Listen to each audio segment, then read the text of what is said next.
All right, let's get to your forecast today. Cleveland looking all good here this morning. Terminal Tower getting ready for the Christmas holiday coming up here. And yeah, we've got the snow on the ground. We've kept it since just after Thanksgiving. It's been on the ground for quite a while around here. It does look like we're going to get a little bit of melting here as we go into tonight and tomorrow, but we're also going to add to it at the same time. Doesn't make sense, right? But it does. We've got snow on the way with our weather impact alert that kicks into effect tomorrow.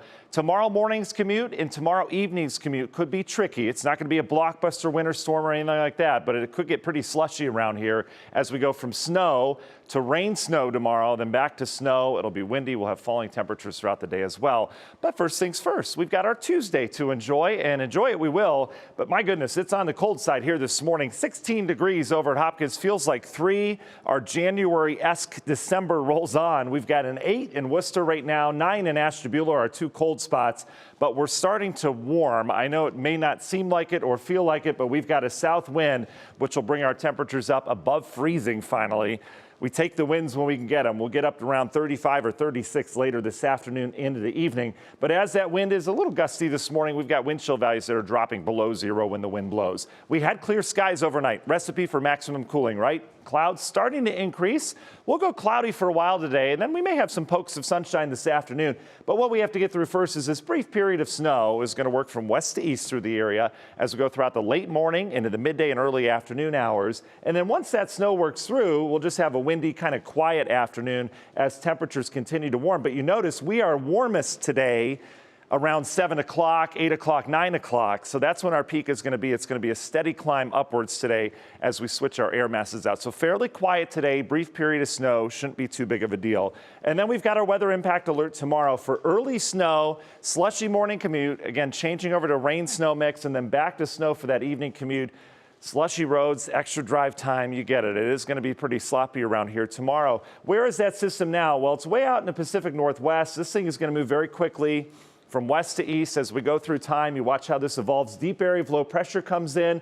We get snow to rain and snow, and then back to snow and cold as this driving wind comes in by Wednesday night. And all these changes take place tomorrow during the day. We get this whole envelope of this system from morning to night tomorrow.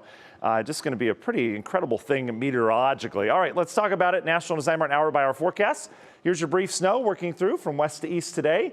Could come down pretty good for maybe 45 minutes or so, and then it's out of here. Some areas aren't going to see any snow, especially further south you are. And then notice how we're quiet by afternoon. Temperatures continue to rise. And then we'll fast forward to tonight. This is when you're going to bed, right, 10, 11 o'clock. Snow will start to work in. These are going to be the big, old, gloppy flakes. Temperatures are going to be either at or above freezing for most locations. We'll have some colder regions out east. But because of that, the snow will melt when it hits surfaces for the most part if they're treated. But however, some of these rates are going to be a little bit higher at times, so that will add that's kind of that slush factor out there. Here's tomorrow morning, still dealing with wet snow mixing with rain in spots. Again, higher terrain east of Cleveland is going to be the spot that you'll see the most snow out of this. And then we change over to rain for a while midday into early afternoon. And then the cold air comes back. Here's getting ready for your evening commute. Snow and dropping temperatures and a driving wind. We'll have gusts to 40 at times. Could get sloppy. By Thursday, we're entrenched in the cold air, and we'll have some lake effect snow. Doesn't look to be too big of a deal until maybe later Tuesday. Here's how much snow we're expecting through tomorrow morning. Maybe a couple inches out east. The rest of us get just a slushy coating. And then we would add to that for that evening rush hour tomorrow, maybe a few more inches of snow out of this whole entire thing. Long range forecast, once that's out of here, we have a few snow showers that'll dance around on Friday, but I've got eyes on this system right here on Saturday that comes in. We'll see what the track does with this, but this would bring accumulating snow all across Ohio if the current track holds Saturday into Sunday. So a weekend snow with some lake effect on the backside of that. That's one we need to watch. That one could cause some disruptive travel as well. Union Hill Mortgage 10-day forecast. Here's your weather impact alert tomorrow. We'll quiet down Thursday into Friday, which is some lingering lake effect, and then a weekend system to watch again Saturday into Sunday.